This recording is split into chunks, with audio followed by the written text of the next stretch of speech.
Listening to Sandy and Nora's podcast. Hey, Nora. Hey, Sandy. How are you? How are you doing? It's like a long weekend for a bunch of people who will be our listeners, but not everybody. Not me. How are you doing this maybe long weekend? Not me. Not me either. This is honestly tomorrow, Monday, yesterday when you're listening, is my favorite of 2 days of the whole year working because everybody's off except Quebec. So no one bothers me. Well, great. So it's almost like a holiday. It's a kind of holiday-ish. It's an amazing holiday. How are you? I'm great. I am great. Last week, I was in Whitehorse for the first time. Yes. Yeah. And so, everybody knows this already because I recorded from Whitehorse last week. But I just want to say, like in the day afterwards, we got to speak to a high school, to visit Carcross First Nation, to have a meal with some amazing people. And Nora, we've got a lot of supporters up in Whitehorse. And I just wanted to say hello to all of the people that I met. If you're listening this week, you are all so lovely. Thank you for welcoming me in town. And gosh, it's really cool up there, Nora. We should maybe try to make a trip at some point because there's lots of great supporters up there. And plus, I kind of have to go back because though I tried very hard, I did not get to see the lights. Yes. The Northern Lights are definitely something that have you ever seen them before? I have never seen the Northern Lights, and I was really hoping I would be able to see it on that trip, and it just didn't work out that time. So, it just means I have to go back, which is not a bad thing. Oh my God. Yeah. You definitely have to go back. One of my most favorite memories of Christmas Eve one night in Timmins when I was a kid was walking home from the church to my grandparents' house where there was a big party and the Northern Lights being up in the sky. And it was just like, oh my God, this is amazing. You can see the Northern Lights in Timmins? Sandy, I have seen the Northern Lights in Georgetown, Ontario. Stop it. Are you kidding? Yeah, the conditions have to be right. But I remember we were driving home one night after my parents had come to pick me and a friend up from a party in Milton.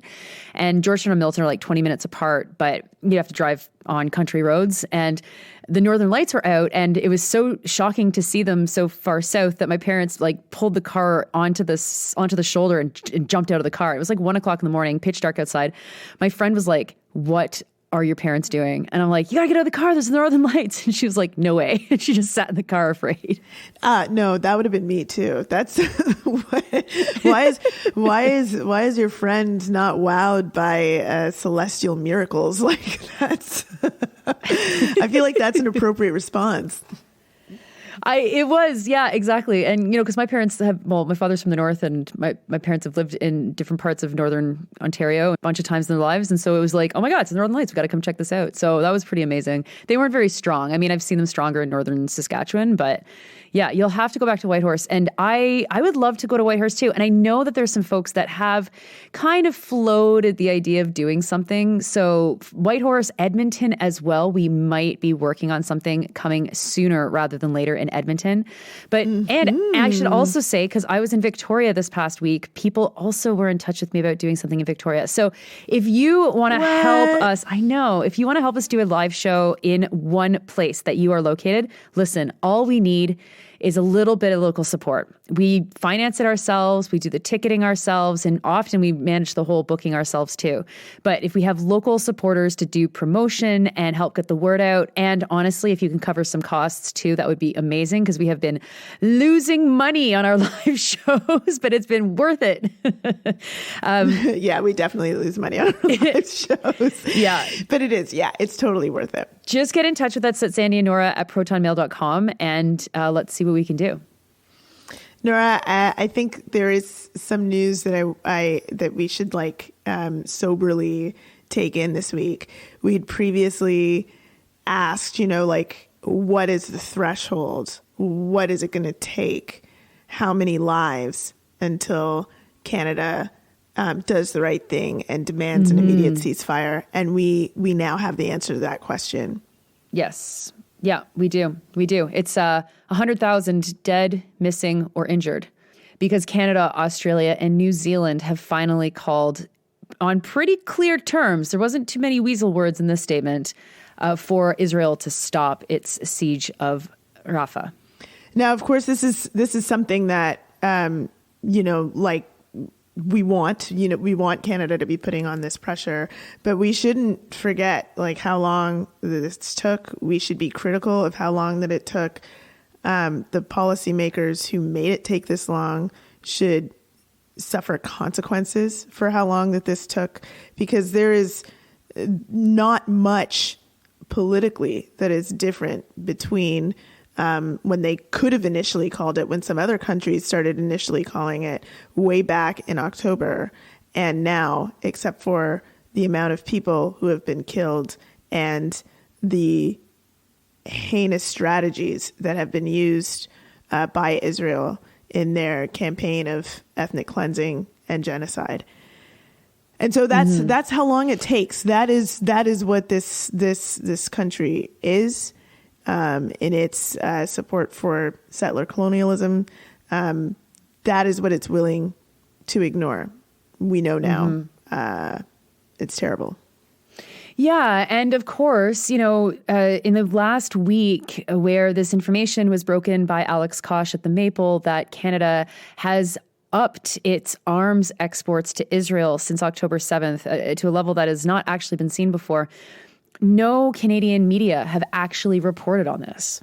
Yeah, I did hear that on the Daily News this week that Nora discussed that no other mainstream Canadian place has talked about this. And that seems like a big loss, especially, given what we had discussed last week about where the media is going. It just seems like such a huge dereliction of duty that we wouldn't be talking about this.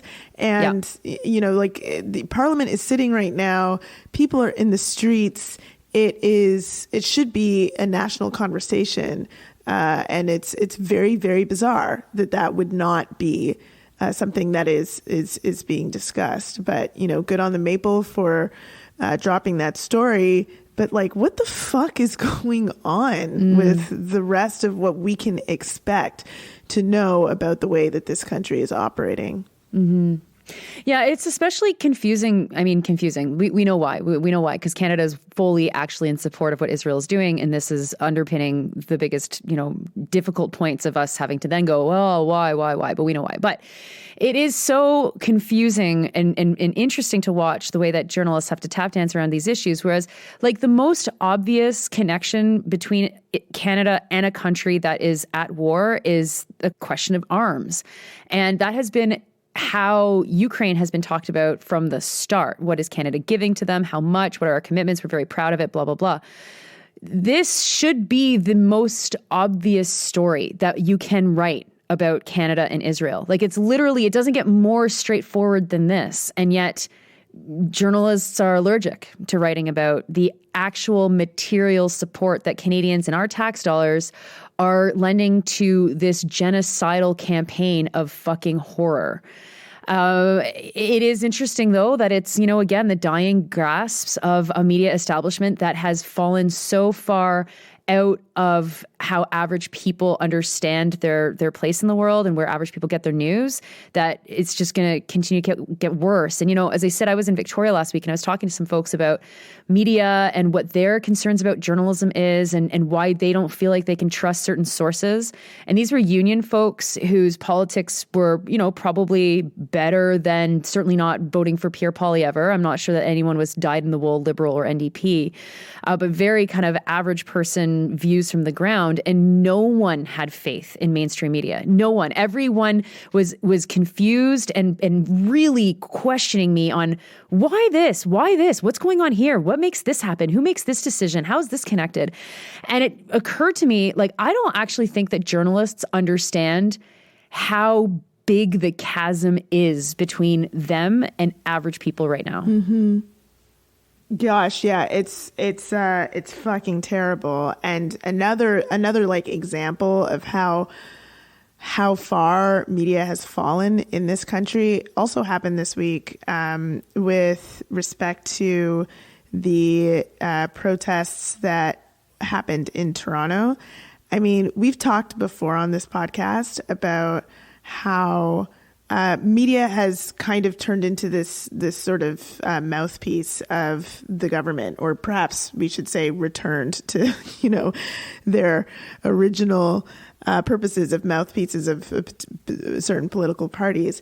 But, this week, politicians remarked on the protest, Hands Off Rafah, that went through Toronto's core, which, if you've ever attended a protest in Toronto, you're going to pass a hospital because they're just, that's where they are. They're like right down near Queen's Park. And there's a hospital called Mount Sinai that Justin Trudeau, Jagmeet Singh, and other politicians remarked on that it was targeted by anti-Semitic protesters. And one absolutely wasn't. But what's odd is the way that sort of thing was reported on. Like it should have, in any sort of like fair reporting, someone would maybe say, okay, the prime minister said this, but would also say, having done this beat before, very strange that anyone would say this, given the fact that, what it seems to be is that this hospital was not targeted because fucking there's a bunch of hospitals there. People were walking by, and like a Spider-Man figure who was climbing all sorts of different structures all over Toronto as part of the protest, climbed that hospital and flew a flag. All of that became like such massive news, juxtaposed with all of the fucking death and destruction, the ground invasion that was going on at the time that we were recording last week. And it just seemed like such a bizarre, like ugly thing that the news is focusing on the Super Bowl and like the targeting quote unquote of Mount Sinai, where no one is hurt, and what's happening in Rafah couldn't be more gruesome. Oh, totally. And not just Rafah, but at the same time, Israeli snipers were shooting at the Nasser medical complex. I mean, like the juxtaposition between these issues, I mean, a lot of people highlighted it very, very clearly and are right to have highlighted the difference between how we talk about hospitals in Canada and hospitals in Gaza, and how hospitals have been targeted from pretty much the start of this campaign. But I think that it's really important too to just focus on how easily the political establishment was pulled by a complete fucking lie. And a lie that sounds like, if you don't know protests in Toronto, it sounds like, well, how could you possibly accidentally march by Mount Sinai? And it's like, you actually have to try to not march past those hospitals. Like, it's like literally, during the G20, the whole area outside of Mount Sinai and Toronto General and the hospitals that are all on that street on University Avenue were full of cars belonging to cops. And do you remember this? There was like 1,000 vans that the cops all came out of, and they were all blocking out the street that is right out front of Mount Sinai. I mean, it is a super normal place to protest, especially because just over from there is the U.S. consulate. Which is, of course, why the protest was in the vicinity. Now, you got people like Bonnie Crombie, who's going to be probably the next premier of Ontario, saying that people infiltrated the hospital and never actually apologized to say that she just made that up, that was a straight up lie. And you also have, columnists like Marsha Lederman at the Globe and Mail saying, well, maybe we should just ban protests outside of hospitals at all. You shouldn't be able to walk by a hospital in a protest. And like this obsession with clamping down freedom of speech especially as it relates to Gaza right now. But of course, it can be related to anything. It's just Gaza is going to be what is used because the Canadian state is totally on the side of Israel, despite what they say publicly. And because, of course, there's so many sustained actions all over Canada happening right now for Gaza. Of course, this is going to be the focal point. But like the increasing drive to stop people from protesting, the incredible sums that the bylaw officers are handing out to people in Ottawa while freedom freaks are still freaking protesting. It's very, very frightening, and it's all very predictable. I think that no one is surprised to see any of this stuff. But like just the straight up lying about this is so irritating. I mean, it's dangerous and it's bad and all that stuff. But for me, I find it the most irritating. Yeah. Yeah, it's terrible. But I think we probably have some people to thank before we get into what our topic is going to be today, yes, which is some more federal politics, because that was federal politics. We're going to be talking about Pharmacare. Yeah. Or when you said that, did you put your air quotes on? You mean Pharmacare? Yeah, like Pharmacare. Is that more obvious? We're going to talk about Pharmacare. Okay, so before we get into that, some people to thank. Nora, tell us who they are. Oh, yeah. Thank you so much to folks that donated this week. I mean, there's a lot of you, so I'll just get right into it. You are all amazing. And for anybody that's wondering, you can donate at patreon.com/Sandy and Nora. So this week, thank you so much to Jeanette, Brian, Nicole, Brady, Sean, F, Erica, Adam, Lauren, Kate, Madeline, Josh, Duncan, HM, Amber, Teresa, Lisa, Ellen, Morgan, and Persephone. Oh my gosh. Thanks, folks, so much. Wow, that's so many folks. Thank you so much, everyone, for all of your support. We couldn't make this happen without you. No, we couldn't. And you know what, Sandy? I was talking to someone last week who is like kind of like the granddaddy of podcasting in Canada, someone who hasn't been around the podcasting world for a bit because he had to get out of the hustle culture and the grind culture and now has a proper job. But he was saying like, it's so incredible that we've continued to do what we do. And I think the only way that we've been able to do it is because we do it so cheaply. Like we do it as cheap as possible. Yeah. And even though we do it as cheap as possible, we still obviously need the support because it just, it costs money. Yeah, it does. It's funny. We do this like super cheaply. And it's funny because every once in a while I get, and I know that you get this too, people who are like, I'll come on as a guest onto your podcast. And it's like, okay, that would make it less cheap. You know, we're not like totally against the idea of having people as guests, but we can't do that right now with the level that we're at. So maybe at some point in the future we could, but for now it's just me, it's just Nora, and it's just us ranting together, which, you know, and it's you listening to us, and we love that. So thank you for the support.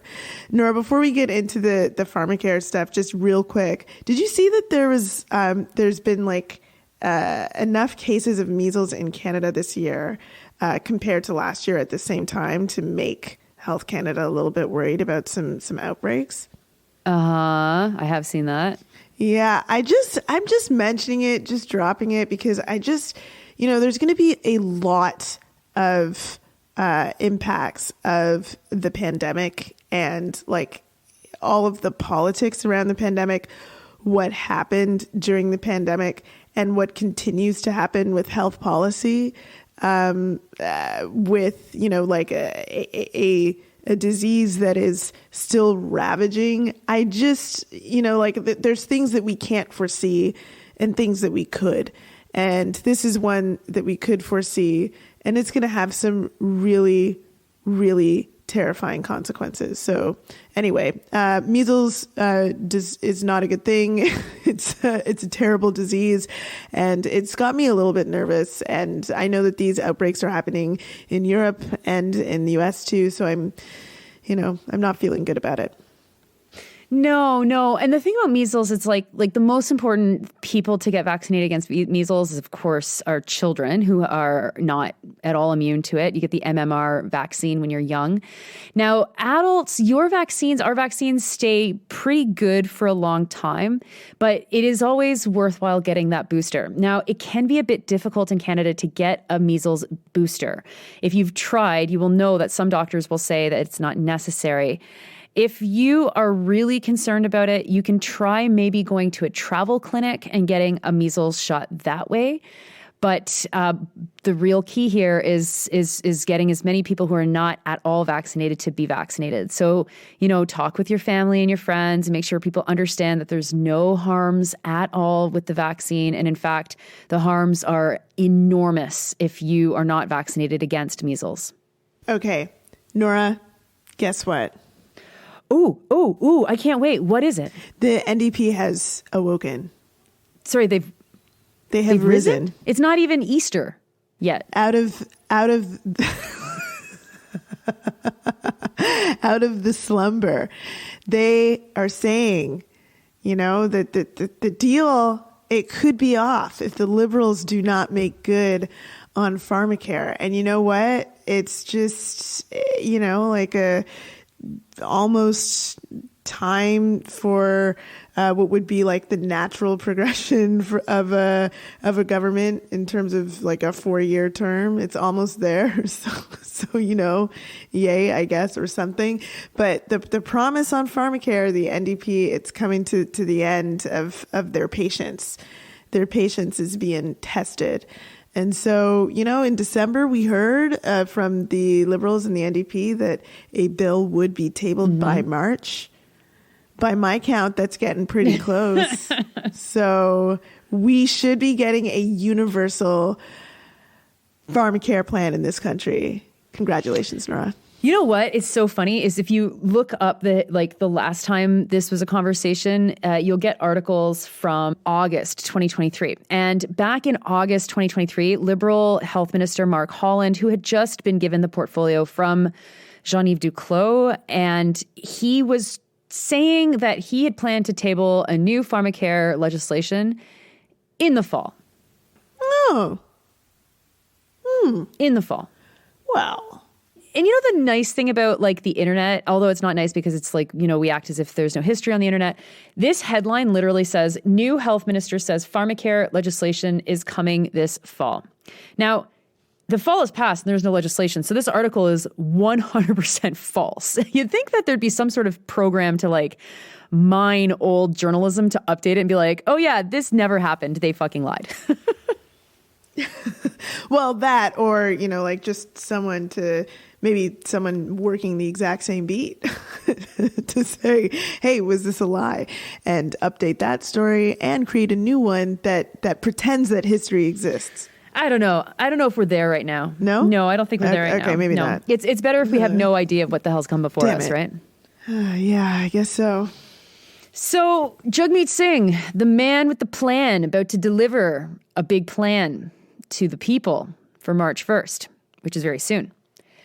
What are the prospects here, Sandy? What do you think's going to happen? Do you think we're actually all going to have a Pharmacare plan? Do I think that? Me, the eternal optimist? Absolutely not. My optimism does not extend to the Canadian government. But I think it's useful to read what the NDP is saying, because maybe there's some clues in there. Sure. So, Yeah. okay. All right. I'm just going to read out a quote. I have some of it. Great. Okay. Quote, we're getting very close to a final position. Well, I hope so. It's March 1st coming up. There we go. And when we submit our final position on this, that will be it.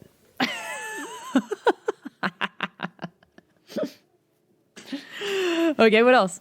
Okay, that's quote number one. That's useful. Quote number two. The Liberals will have to decide what side they are on. Are they on the side of the big pharma billionaires who are ripping off Canadians, or are they on families, the side of workers, the side of women, the side of people who need medication covered? We'll see. Did they just start negotiating? I thought they were coming to the end of negotiations because if they don't know that bit, it seems like negotiations are going poorly if they're not sure if this is going to end up being like 4 billionaires or 4 people. That seems rough. I don't know, Nora.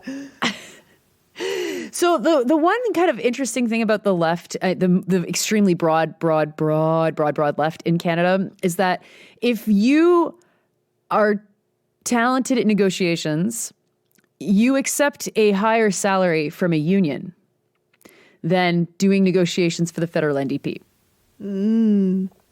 Generally. So I don't know who their negotiators are on this, but that certainly does not sound like a position that you would take at the end of this playing hardball. So maybe let's back up. This supply and management, what is this? Supply and command, sucking and giving agreement, whatever, this thing was signed in a back room. Members of parliament in the NDP caucus did not know about it. A lot of caucus members come from places where the fuck Trudeau messaging is very powerful and very strong. And so the idea that the Liberals got a blank check from the NDP to rule as if they had a majority government for the last however long it's been, 2 years, 3 years, 2.5 years, 3 years, I don't know, is pretty stunning. And it's actually like, I think that it was a master coup that the Liberals organized and that the NDP is so pathetic that they were like, coup me, baby. Yes, let's do this. Oh, yeah. I mean, it's been pretty bad to not have the holders of the balance of power use that balance of power during some really critical times for Canadian politics, both like foreign politics, as we've discussed before. It could have been used, like this balance of power could have been used to put more pressure on Canada in its ongoing relations internationally, and with all sorts of stuff that is happening domestically. And of course, this is one of those things, and it's really, really bizarre that that this is the language that we're seeing on this, because to me, honestly, Nora, what that spells, and there's even like that quote that I read out was what was said at a press conference. The press release that's come out seems to suggest like that the big fight that they're having is over contraceptives, but it doesn't tell us much of anything else. All it says is that the Liberals might be, more interested in continuing their scandals and more interested in supporting these big businesses and so on. But it's not telling us what's happening with the Pharmacare plan. And like you would think that this type of an announcement, which happened on the 16th, would be a part of like some sort of strategic plan. Like, are you trying to pressure the Liberals into something? Like, are you trying to get your messaging straight before something comes out? Because it's really confusing. If the messaging is that potentially the Liberals are just going to be supporting billionaires, then I'm sorry, that spells like a massive failure in this agreement altogether. And you should just pull the plug. Like, what are you waiting for? What's going to happen in the next week? Nothing, right? But if there's something else, like I just cannot tell based on the like language that's coming out, which just spells to me that I don't think we're going to be getting anything of substance. I certainly don't think that a national Pharmacare plan of the type that we have been promised by the Liberals since 2014 now is anywhere close to happening. Yeah, and I think that that's actually a really important point, that this was actually a Liberal promise. And like the NDP doing the bare minimum to force them to get a Liberal promise passed is just so, I don't know, I guess apt. It's so apt of where we are right now. It makes so much sense. It's so boring. No one cares actually about doing what's right. It's all about saving their asses. The NDP has not wanted to go to election because they have absolutely no money for an election. And this was all about saving their ass for 2.5 or 3 years, where they didn't actually have to go through the pressure of, are they going to bring down the government over, I don't know, record high fucking military spending. Maybe not record high, but extremely high, higher than it's been in the last couple of decades. Maybe record high. Fuck, I don't know. Or are they going to use their balance of power to do anything around Gaza, right? Which we know is even popular if you want to take it on the most crass political lines. But no, they always had this agreement to cover their asses. And I don't know if you saw this, but, the journalists were putting to Singh, like, okay, so if the agreement's off, does that mean we head to an election? He's like, oh, no. We'll just vote on things as they come. What? Oh, yeah. Gosh. Yeah. So that's my favorite part of this, which is like, no, the key here is avoiding election at all costs. It isn't to do fucking anything for average Canadians. Singh is not talented as a politician, like in general, and he's certainly not talented enough to outsnake the snakiest party there is. And so, yeah, like, what do we have? Well, we have this magnificently cynical gem of a talking point. And you can imagine, I can imagine, knowing the folks in the room having this conversation, how this came up. So the only thing that they've said is that there might be some medications that will be paid for by the public program. And one of those medications is birth control. Now, you mentioned it already, but I want to read the quote because it's just, to me, the most cynical use of the abortion issue in the fucking world.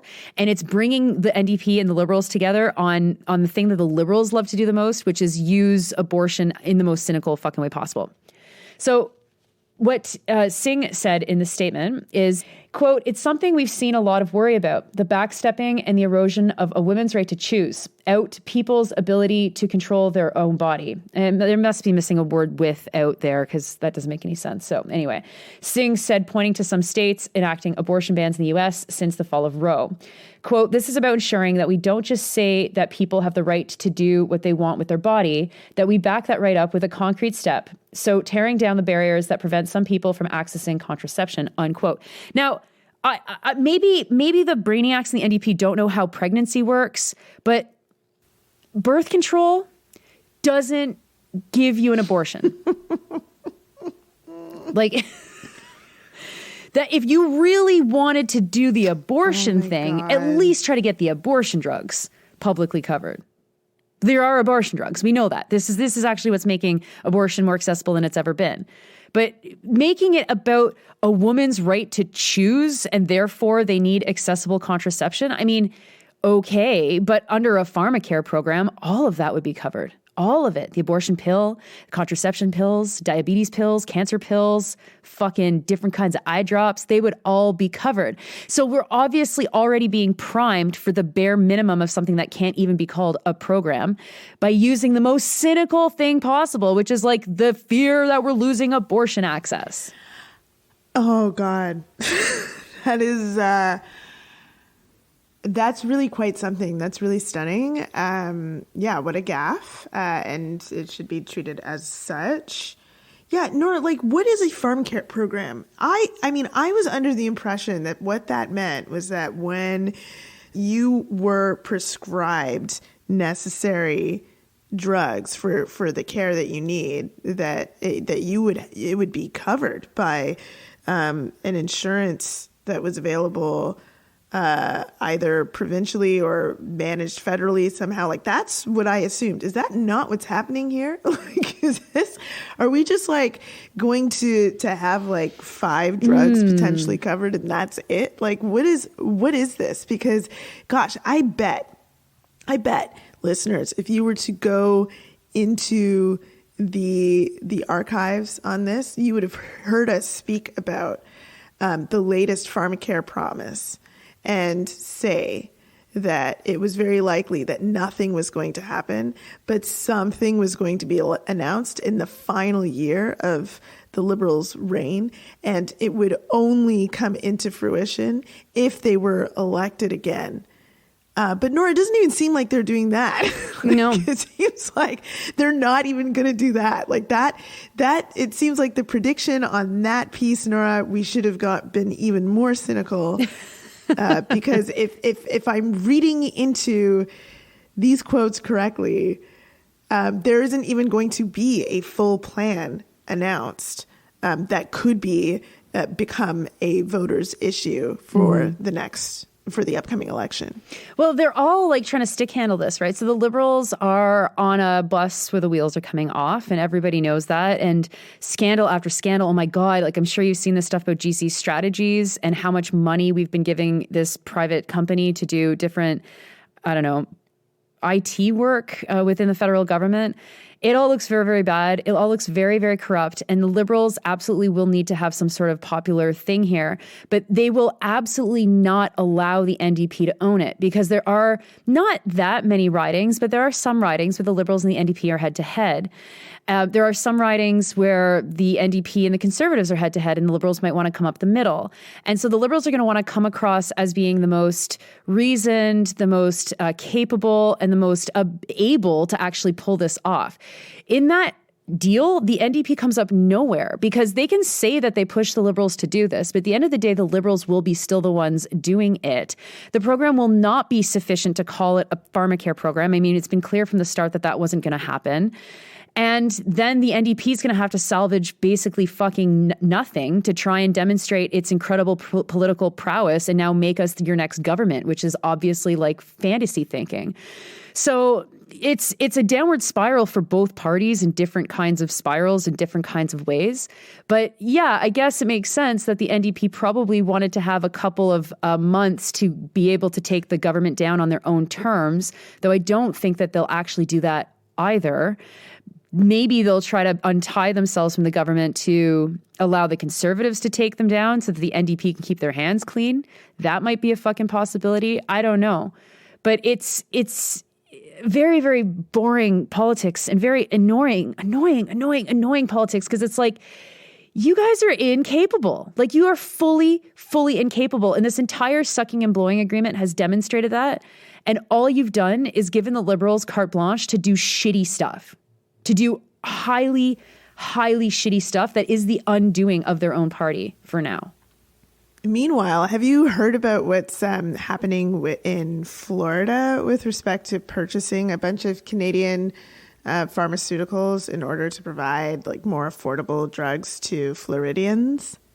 It's like, what could be the worst possible thing that an American state could be doing right now in Canada's drug market? Using up all the drugs. Yeah.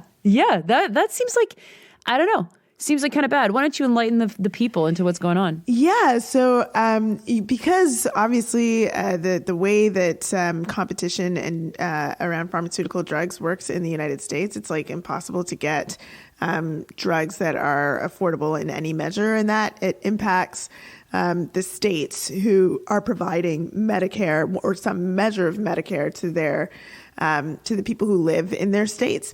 And so Florida has sought and has gotten the first step towards approval through the FDA to bulk purchase drugs from Canada in order to provide more affordable drugs to their folks. Now, of course, the big issue here, besides the fact that, we don't even have our own Pharmacare program to be able to provide necessary. I was going to say, wait a minute. Does that mean that Medicare is covering drugs that you can't get covered in Canada? Right. I don't know if they're covering them like completely free, but there's certainly, like the one of the ways that the government in Florida is providing such drugs to its people. So yeah, like that. This is like a hilarious issue to be happening at the same time as the Pharmacare issue.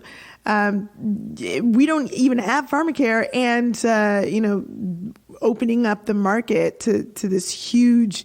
A huge demand from the United States could be disastrous for us. I mean, we do know in some ways how this could go based on like the demand for a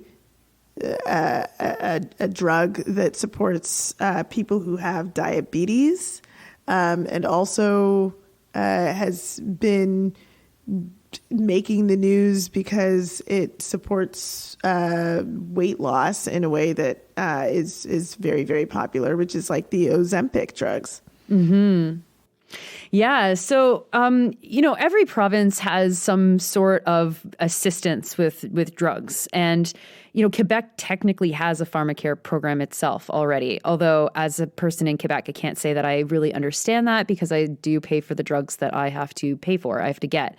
But, in Ontario, for example, there is the Ontario Drug Benefit, and it covers about 5,000 drugs for people who are over the age of 65 or living in long-term care facilities or under the age of 25 and don't have coverage or who are on welfare or on disability supports.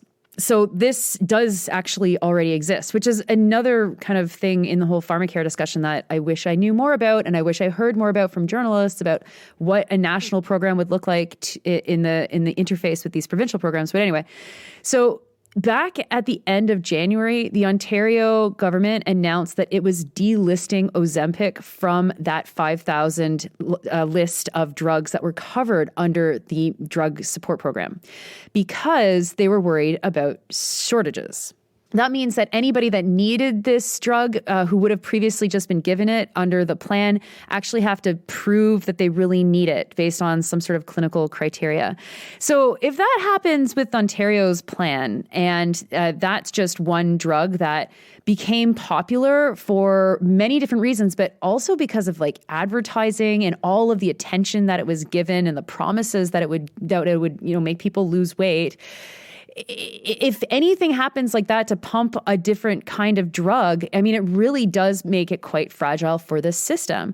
So does that mean that Florida gets access to some number of drugs in Canada? And let's say there's this big run on, I don't know, a horse dewormer, for example, because it'll get rid of COVID, that all of a sudden people that have different kinds of parasitic worms, like will have a shortage of their worm medication. I mean, it just is like, this seems very, very bad. It does. Now, we should say that, that this is just like a first step has been crossed in terms of like the Food and Drug Administration in the United States allowing this to happen. And Canada, for its part, has said that they will continue to take, quote, all necessary measures to protect the drug supply in Canada, unquote. And to make sure that Canadians, quote, will continue to have access to the medications they need when they need them, unquote. So this is a statement from Federal Health Minister Mark Holland, which is like, I mean, you can say that, but that's not the case right now. That's why Pharmacare is an issue. So bad quote. Anyway, that's what they've said. But I don't know. We haven't been doing so good on Pharmacare or protecting drugs, or making sure that people have access to the drugs that they need so far. And this, to me, it spells bad things coming in the future. Yeah, well, it all kind of goes into the general badness of the corporate control of our healthcare systems. Jagmeet Singh talking about the friendships that the government has, that the Liberals have with their big pharma buddies or whatever. I mean, it's true. It's very, very true that the Liberals are extremely close to big pharma. I mean, the NDP would be close to them too if they could, but they can't. So they can just shell about how the government is close to the big pharma. But they are close to big pharma, and big pharma is a giant problem in this country. We don't produce enough of our drugs. We don't have enough control over the drugs that we need. There could be industries that we are creating in Canada to have a better control of our drugs. We can pour money into research and development to do better improvements to different kinds of drugs or whatever. There's no vision to actually creating proper systems. And so instead, all we have is literally handing the federal government a blank check under the guise that they will create a national pharmacare program, which we just know they will not do. I was writing a lot about when Canada created its first public pension program, and that was the result of an agreement between the Liberals of Mackenzie King and two Labour MPs. The Labour MPs said, look, if we'll give you your majority if you give us a pension program. And they gave them a majority in 1925. And by 1927, Canada's first pension program was created. And it wasn't what we ended up with. It was a start, but it wasn't like a weaselly, this kind of schemy, like liberals of 2024 kind of way that they operate, especially with the corporate interests. It was the foundation of a pension program that was done thanks to an agreement with the Labour Party. Now, those folks were radicals. That's not the same kind of politicians that we have today. It's certainly not the same party as the NDP.